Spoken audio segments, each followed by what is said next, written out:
All right, what's up, everyone? Happy Monday. Welcome back. What's going on, Jen? Not much. All right. Snow. Snow, for sure. Give me 1 second. I have to close this door. Yep. And I'm back. What are we talking about today? I think a bunch of just random thoughts that we had. Sure. What are you laughing at? I don't know. Me? Random thoughts. I like it. Okay. So opening takes. We'll start with an opening take. Mine is a little bit math related, I guess you could say. So I keep seeing everywhere that, it's not everywhere, but I've seen it a bunch of times that people are like, how do I get to $1 million? How do I get to $1 million? And I don't think that people understand what $1 million does for you. So if you hit $1 million in sales, what does that mean? Does that mean you're a millionaire? Because I've heard somebody say that before, and it's quite silly. You got to look at your profit margin. That's the important number, not your sales. So let me ask you a question for people listening. Would you rather do $1 million at 1% profit, or would you rather do like $350,000 in sales with 25% profit? I'll take the Whichever number 25. gives me the bigger profit, I'm in. Exactly. Because if you're running at 1%, and I've seen businesses, we've seen a handful of businesses do this. They run at 1% or negative 1%, and they hit $1 million and there's no money. Mm-hmm. And they're like, but I did $1 million. Where did it go? Exactly. Great question. Where did it go? Because you're not paying attention. Whoever's helping you, guiding you is not paying attention also. So you just did $1 million in sales, and at 1%, that's 10 grand. So you got 10 grand after taxes. What is that? So you're doing all this work and you're not getting rewarded for it. So I just think people should focus on profit margin and increasing your profit margin. So in the example earlier that I used was what, 350,000? Mm-hmm. That's $87,500. So almost 90 grand of profit at 25%.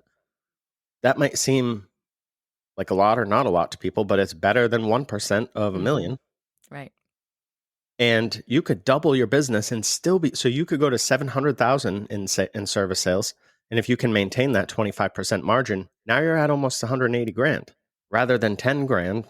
I don't understand which one, but people want to focus on the million, and that top line. It's really about what you can get as a business owner. Your dollars come into the top line, and it's how many of those dollars can you make work for you in a way that they get to the bottom line.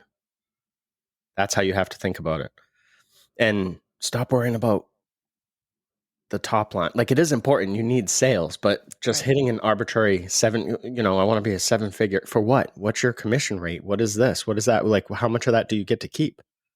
How much of that's going out? So those are the questions that I think people need to start asking, instead of like, hey, I've never once seen somebody in any group that I'm in say, hey, how can I increase my profit margin? What are some things you guys have done to increase profit margin? It's always, what are some things you guys have done to increase sales? How do I get more people in? And on top of it, most people would recommend discounts. And I know I'm just going on a rant here, but I don't understand what's going on. It's just not everyone should own a business. And if you do, that's great. I think everyone should try. We live in the United States. We have the right to open small businesses. And I think everyone should give it a shot, but it takes a lot of work. So maybe do a lemonade stand or something a little less. Well, it's true. Sorry to be a jerk, but here we are. Yeah. What do you got? My opening take is to reevaluate. So we are in the middle of February. Hopefully you had goals coming into the new year of 2025. Now's a great time to take a look at what's working, what's not working. What have you implemented? Have you even started? January 1st came. Before you know it, it's the middle of February and you're like, oh my gosh, I haven't done anything. Okay, so here's your friendly reminder to start doing what you set out to do for the new year. If you don't get started, you're never going to get there. And then the end comes and you're literally just behind, or it's the same year as last year and you're wondering why nothing's changed. So start something, do it, get going, take a step, work on your goals. Great. All right. See you next week. Okay, bye. All right, let's go. What do you want to talk about now? We had we had such a long conversation yesterday because we had a snowy day here in southern New Hampshire, and we talked about everything from people trying to go off and do things on their own before they're sort of quote unquote ready. I don't think it's for us to decide when people are ready. So that's why I say quote there. But definitely we've seen a bunch of people who go off, say, to rent a chair because they think that that's the promised land. They think it goes back to the $1 million mark. A lot of people think if I get to renting a chair, then I'm successful. Like it's supposed to be this sort of end goal for stylists. And I guess we'll just dive in, right? But Yeah. what we've been seeing is we've actually had some, I'll say, veteran, like 20 plus, 25-year plus hair pros reaching out to us saying, I'm thinking of making a change and I'd like to maybe work with you guys. And so I'll say, like, just so you know, we're a commission-based salon. And they're like, yeah, I know, it's perfect. And people are really looking. Some people, not all. You're going to have the younger generation that just thinks no matter what anybody says, nobody knows their situation. And we were young too, right? Once where you're like, nobody has ever gone through this. Like, You don't no, the whole understand. world. Yeah, you don't understand. Like, no, we actually do. I said it to our staff or some of our staff the other day. I was joking and I was like, I know you guys think that, I haven't been through what you're going through, but in fact, I was your age Mm-hmm. like 15 years ago. So it's, 20 years ago for some of them, maybe. Yeah.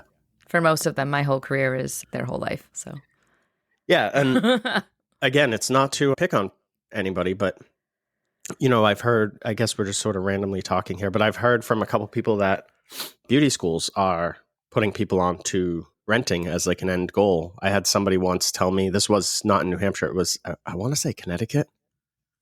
Either way, he's owned a salon in Connecticut or owns a salon in Connecticut and said that schools are pushing people to enter the workforce, basically get some education and whatever they can, build a clientele, and then go rent. That's the only way that you'll make money. And I'm like, they can't be telling people that.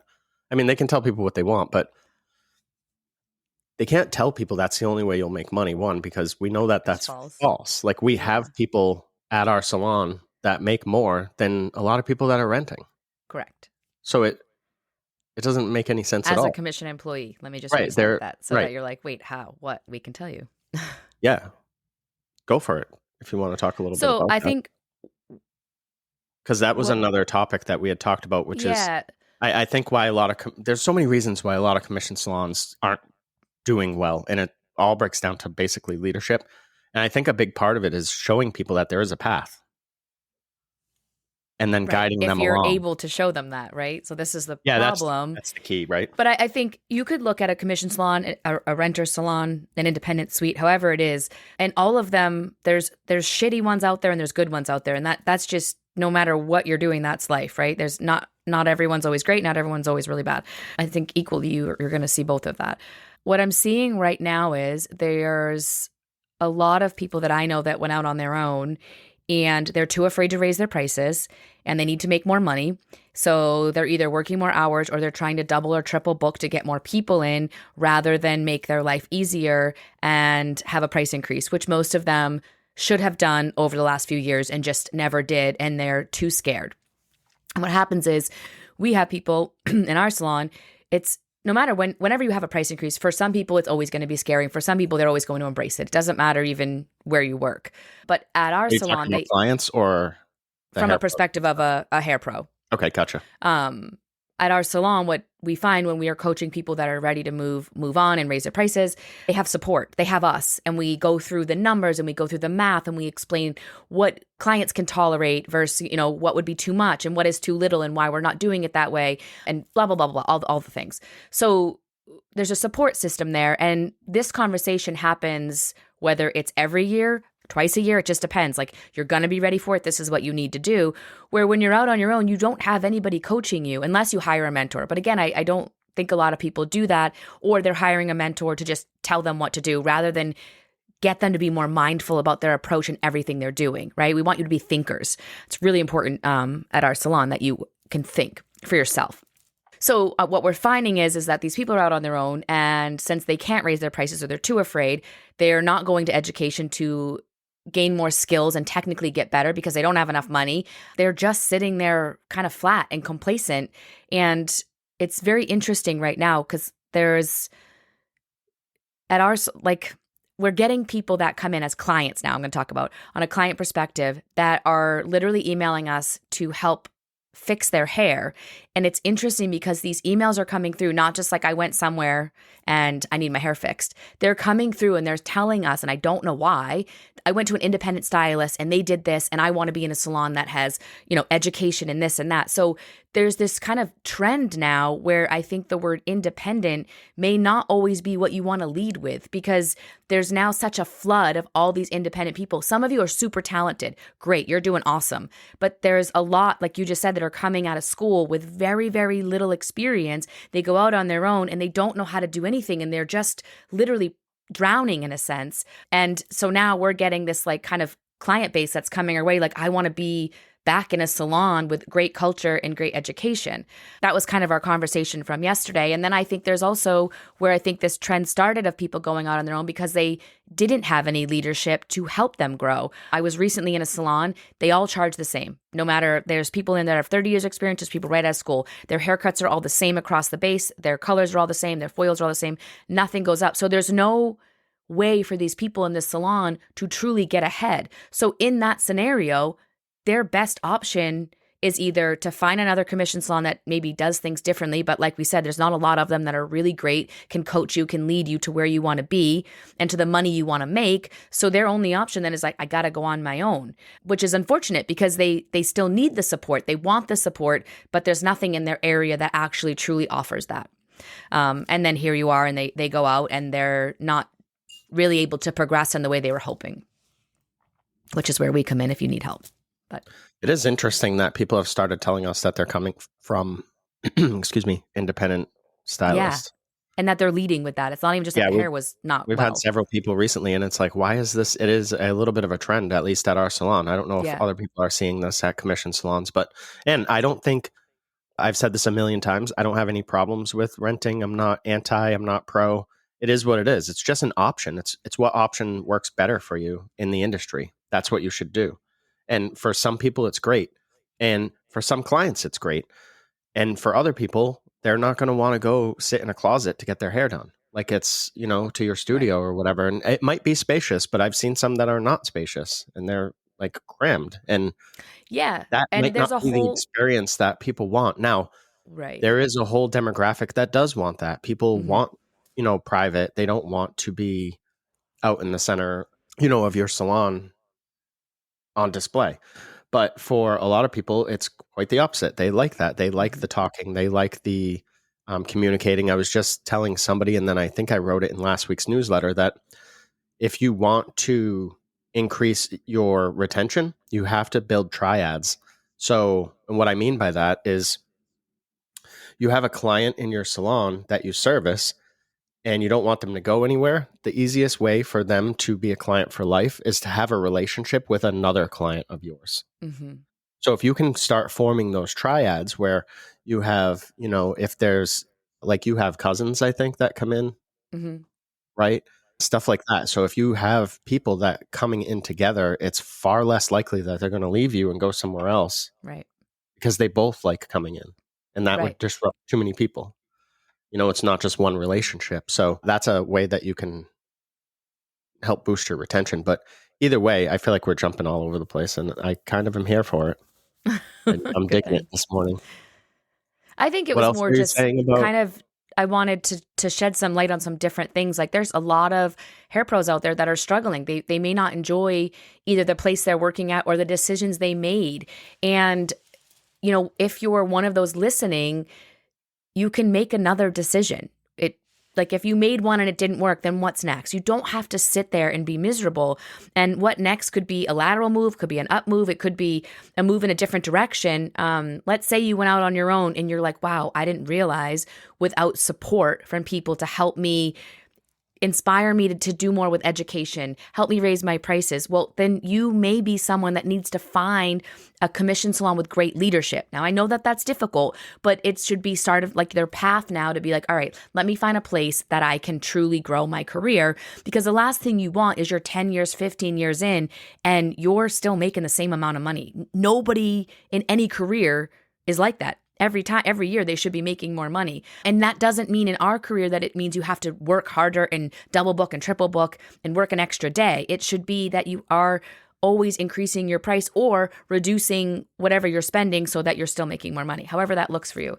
Or maybe you are in a suite. I've seen this and they're like, I thought, I really want to be in a quiet place. I was so done with a busy salon and now I'm bored and I'm uninspired because I have no one else working next to me. I have nobody to kind of, can I pick your brain type thing? And now I wish I was around some people. And again, then you're going to sit there and be like, but my clients wanted this. Okay, well, you need to be happy first in order to make your clients happy, right? Todd, you use the analogy all the time on an airplane. Like, you have to put your mask on first before you should be helping anyone else. So if you are listening to this, you're like, wow, I really am not happy with some of my choices. Well, you have an open range to have a new choice. Like, you don't have to stay miserable. And I think Nope. it's just doing the research to figure out what's next for you. Or maybe you started out doing hair and you did it and then you became a mom or a dad and you have kids and you have certain things that you're like, wow, I need less responsibility. So maybe now you're like, being on my own doesn't work because I have so much to do outside of my job.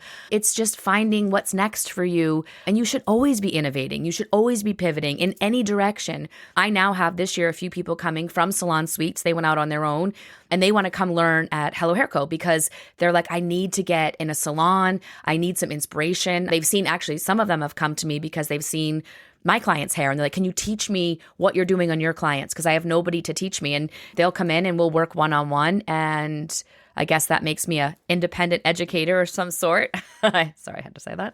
But like they're looking like, I love what I'm doing. I love what I've created, but now I need to get outside of it. So what does that look like? And that's their way of pivoting. That's their way of innovating and making sure they're bringing the best to their clients in 2025. Yeah, I think a lot of it too, like I try to think about where does this stuff stem from? And I've heard from some people that schools kind of push, people towards rental. And again, I'm not pro or anti. I don't care what you do. I just try to Yeah, whatever share works best insight. for you. Yeah. Either way, you have to figure out like what you want to do and then how you're going to accomplish it. And I guess that like social media would be another thing. That's where I was trying to go with the schools because we had already kind of touched on that. Because you only see like the positive stuff and the good stuff. And even when people share like, oh, I had a bad day today. Well, not bad enough to set up a camera and record yourself. Like even their failures are curated. You know what I mean? To put out this vibe. And you see a lot of places that are like, keep 100% of your money. Like, and it's misleading, generally young and generally not as well educated group of people. And I don't mean that if you're in the hair industry that you're not smart. That's not what I'm saying. What I'm saying is when you're at that age of your early 20s, you're not smart. Sorry. Like you don't have any You've life only been experience. alive for a small amount of time. You have a lot to Right. learn. You've been an adult for like 2 years. It's a lot to learn. There's so much to learn, and you need mentorship and you need guidance and leadership. If you want to open your own business, great. I say go for it. I will support you 100%. But you've got to do some work. Don't just go out there and be like, all right, I have 50 clients. That's enough to like, because I've had conversations with people that are like, I have X amount of clients, so I can go off on my own. And I'm like, you're looking at the wrong stuff. It doesn't matter how many clients you have. I just told you could do $1 million in sales and make no Right. money. So like having X amount of clients, that's great. But like, are you charging for a profit? Do you even know what that Right. means? Are What you is going it to raise your costing you to prices? Are go you going out to, on your own? yes, Like, what is it costing you how just to much do do you have to bring business? in daily, weekly, monthly to make sure you're at least breaking even? Right. We looked at someone's rough numbers recently, and I was like, this person's going to need to do like, they're working one full week. It was like 30 hours, I think, to just break even. That's their break even point. So I was like, they have to raise their prices. Otherwise, they're not going to make money. Right. And they're working a lot And to what happens to when you get really sick or not what make happens anything. when you have a vacation? We have February vacation coming up. So like, if you're out on your own, you should plan for that. I'm not saying don't be on your own, but have a freaking game plan. Like Yeah. if you know you're away for a week, how are you making that money up? You still have to pay for your chair unless it's one of the places that doesn't charge you, I guess. If you're not there, I don't know. Right. But And don't expect that to stay because eventually when they realize they're not being profitable, they're going to have to change that. I've seen that too. Somebody said I have a 20 chair salon and I'm not breaking even. Yeah.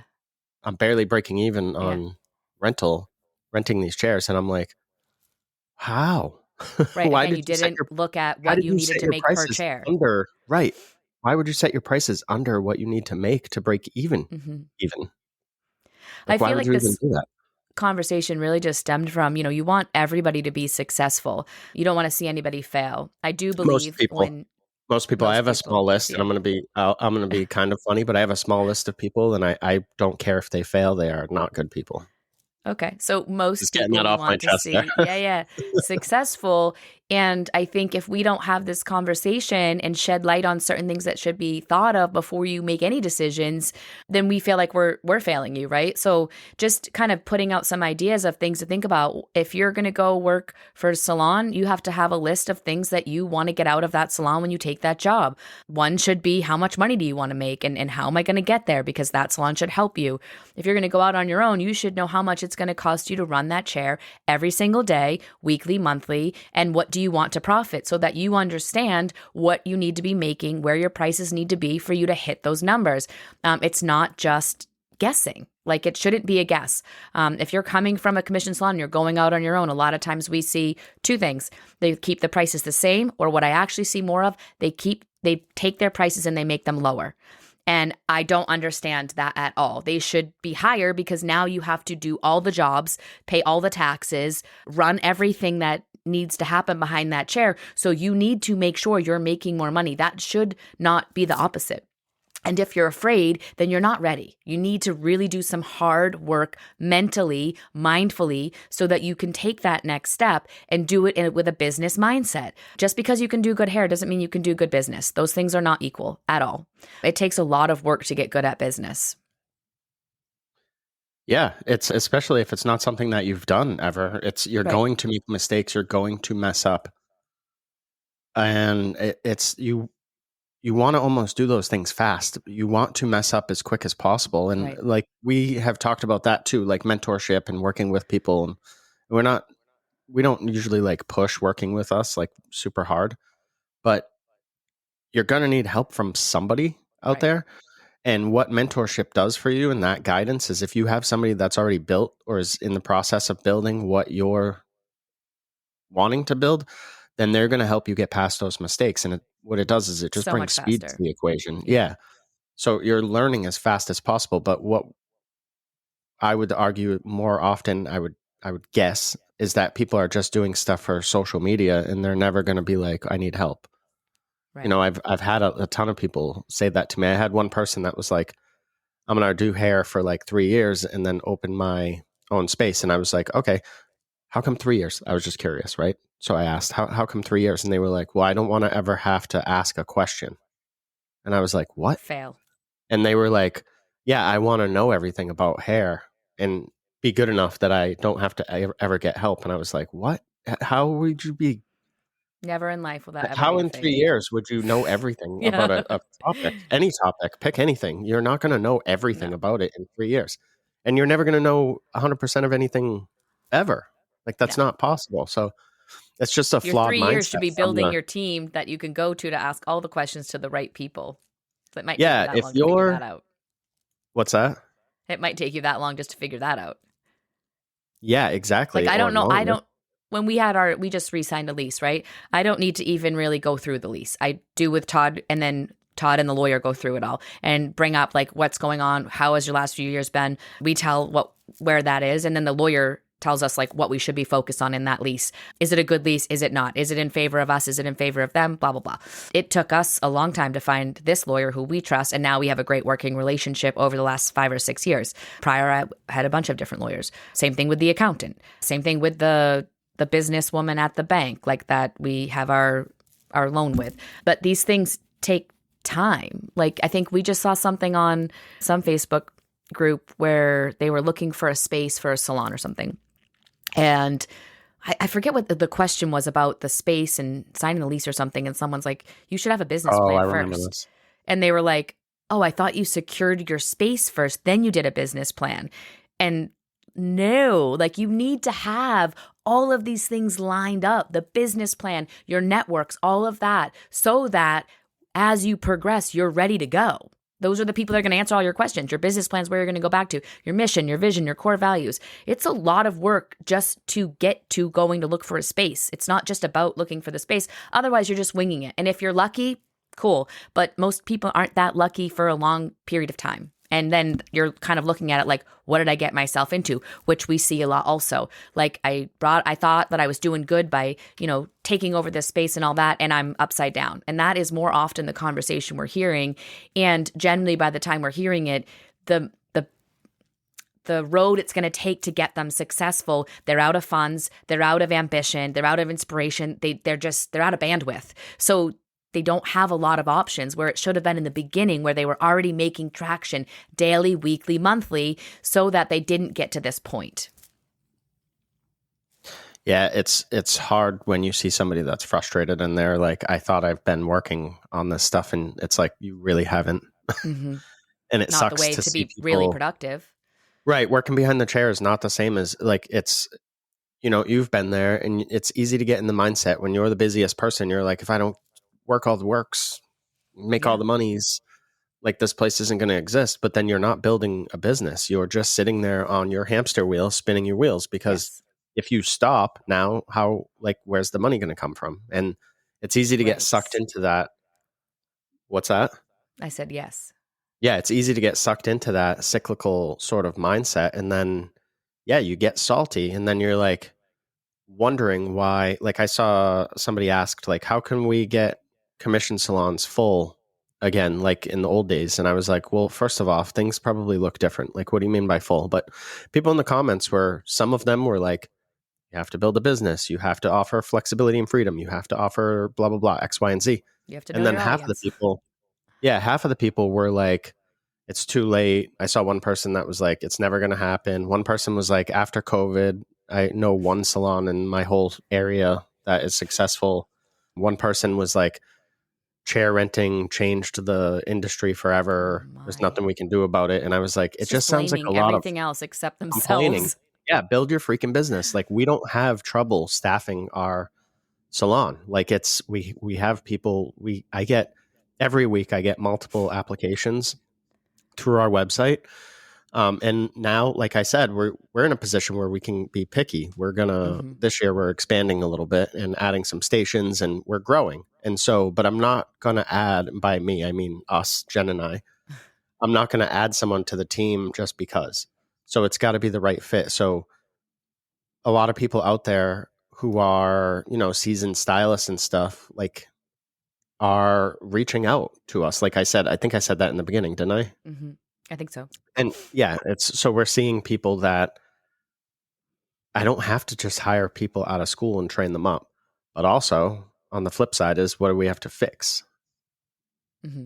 as far as We talked about leadership? that Like, yesterday. we talked a little bit about that, and like, it's exciting to have people reach out, and it's exciting to have the opportunity to, because people, if you talk to any commission salon owner, they're like, where do I find stylists with clientele? That's what they want, right? They want Insta, just plug in. And that's great, and that might work. But that person's also coming with 20 years of bad habits, or just habits that are different than your business and the way that they work and function. And maybe it's a they're not different set of problems. It's a different set of training. Maybe they're not the cleanest person, or maybe they always run late, or maybe they're disheveled, or maybe they're whatever maybe the they don't case want to is. learn, right? Like, someone coming out of school is generally a sponge. They want you to teach them everything. Maybe this person's like, well, I know everything, or I don't need to. So it's a different set of problems, even if one comes with a clientele versus not. Yeah, and it's interesting because those people are out there. Like I said, they're reaching out, and we'll talk to them and we'll meet. And if there's good fits there's good fits. And we've had plenty of interviews where we're like, not for us. Like, that's not a good fit, I love to meet with most anybody because I think it gives you a pulse of what's out there, what people are looking for. It sort of helps us innovate with what we're doing. Like, are we doing what people are looking for? Do we want to change some stuff that it sounds like people are looking for? And does that work for us? But it keeps us like new and fresh, and it keeps our interviewing skills on point. And just like I said, it's really great to see what's out there. I think that's important. I'm going to give you a pro tip. I actually want to do an episode on this, but how to get hired. Hello. Okay. So when you come in, I'm going to ask you about yourself. Don't tell me about hair. I do not care. I do not care. I know you can do hair. You have a hair license. You do not need to tell me about hair at all. What I'm trying to do is be like, could I sit down and have a coffee or a tea or a beer or a glass of wine or a soda or water or whatever you want to do? Can I sit down and talk to this person? Can I spend time with them? Do I want to be around Mhm. them? That's what is going to get you hired at our salon. So I want to plug in cool people. I'm not going to plug in somebody that I'm like, I'm not really sold on this person, because we don't need Right. to, we're in a position where, and we're fortunate, and I don't want to use the word lucky, but that's where people would say like, oh, we're lucky because we're in this, but we worked our asses off over the Yeah. last 6 years to get to this point, to be quote unquote lucky. Right. And it's hard work and it's ups and downs, and it's having Very. people on your team that aren't good fits. So you have to let them go. Some let go on their own. Some get the hint. Some we have to be like, you can't be here anymore. You're a jerk. Sorry, it is what it is. So if you're listening, thanks for listening. I think that's it. Do you have anything else? So I We just could go wanted on and to, on I with this know. topic forever, I I feel. think off So your opening take, because I think sometimes when people talk numbers, it's like some of you just shut it out, right? But numbers are really important. So Todd alluded to, $1 million and really making sure you understood that profitability is far more the number you should be looking at than anything else. But my salon prior to Hello, we were at $1 million. And I've said this before in other podcasts. We had $1 million in service sales, and you would think that that's amazing. And it didn't fucking matter at all, because you want to know what our profit was? Negative 1%. So we lost money that year. And I lost will 10 tell grand. you, my ex-business partner thought to brag to people that we did $1 million in sales, like just was telling everybody. And I'm like, you're not looking at the right number. You're not seeing our negative 1%. We have to change stuff. That $1 million did nothing for us. But she was Nope. happy to tell the staff, and they're looking at us like we're making tons of money when we were operating at a negative. So it's really, really important. I said this, I think, in last episode or the one before. What you think will make you feel successful, you need to define what success is for you, not for anyone else around you, just for you. What's your end goal? What will make you feel really great about what you're doing in any career? But also understanding like that if it's money, then you have to know profit. If it's to be out on your own, then you need to start doing the work now on how to run a business. It's not just like, I'm going to do this and make it happen. There's work that needs to be done. So don't be me. Don't do $1 million in sales and have a negative profit, because that sucks. So I have two quick things. I was talking to somebody about somebody else's business, and I'm not going to give any specifics because I don't want to blow up somebody's, like, their spot, Yeah. But they were talking about a deal that this one person had done and brought, I think it was like close to $2 million of revenue into this business. And the person they were talking to was like, what are you going to do with all that money? And I was like, wow, you have no clue how business works. You don't keep that. Right. That goes to just because you did the sale, like, you're not running at 100% efficiency. That doesn't even make sense. So you don't keep Right. 100% of your That money. number becomes arbitrary because you don't understand all the expenses and everything that comes out of that. Yeah, this person's paying like dozens of employees and all this Right. stuff, and has massive overhead, and there's probably not even a lot left on the bone to pick at when they're done. Right. The other thing I saw recently was somebody commenting on one of those, like, how do you get staff and whatever. And I think it's this major mindset thing. This was coming, I think, from an owner who said it was something like, you can't compete with the renting situation, which I don't even know why you're trying to compete. Yeah. It doesn't even make sense. You're spending way too much time thinking about that. But anyways, they said you can't compete with the renting because why would a stylist want to give half of their money to you? And I was like, that's not what's happening. A stylist that work for us we pay them. Right. The clients pay us. We pay the stylist. Like, what are you talking about? And They're we not break giving us. down, you do a great job breaking down with each stylist so I understand like where the money goes on the other side and how it should be. But a lot of people don't understand that. Yeah, I have some of even our staff, I'll explain it, and they're like, they'll shrug and be like, cool, Todd, you did not need to tell me that. And then I Yeah. have other Some staff don't that's care. like, oh, But that's interesting. Yeah, some don't give a shit. yeah. And they're like, whatever you tell us to do, we're going to do, because Yeah. they're seeing the results Yeah. from listening. It's like, when you do this thing, you will see this benefit 90% of the time. And then the people that do it are like, wow, this works. And we're like, yeah, I know. the more successful you are, the better my job becomes. Like, part of our goal at Hello, our vision is to serve our employees, serve Yeah. the We want staff. them to be That's wildly successful. Yeah, we look at it as we work for them. We're Mm-hmm. providing a service to them, which is to create an amazing place for them to do their work and be creative Mm-hmm. and not have to worry about blacking days out and calendars and all the old school stuff that, It's to be just frank, a lot of older salon owners are holding on to that shit. And then they're wondering or they're blaming right. everything else. Like, no, it's you. It's your stupid rules that are 30 years That you old. probably don't even know why you're doing it. It's your stupid business setup. I'm sorry. It's stupid when people are not okay with other people charging more for something. So I see this. You've talked about it today, but Yeah. at a salon, like, I can't charge more than this person. Why? What are you talking about? I want my staff to charge 25,000 times more than I charge. That's amazing. Yeah. I want to build them up. I want them to Agreed. be so happy and successful that I don't have to worry about, like, I going can't on wait till the day someone stages. surpasses me. I'll be so freaking pumped. I'll do a Yeah. cartwheel. I yeah, I don't want to have to be that person that goes on these, Facebook groups and stuff and is like, woe is me. Mm-hmm. I want to be like, this is how we've done it and we're proving it and it feels good. So it's pretty cool. Yes. Congratulations, I guess. We're coming up on our 5-year Yep. anniversary. May? Mm-hmm. Yeah. Yes. All right. Anyways, I rambled way too long. Thanks for listening, everyone. Talk to you next week. Bye. Bye.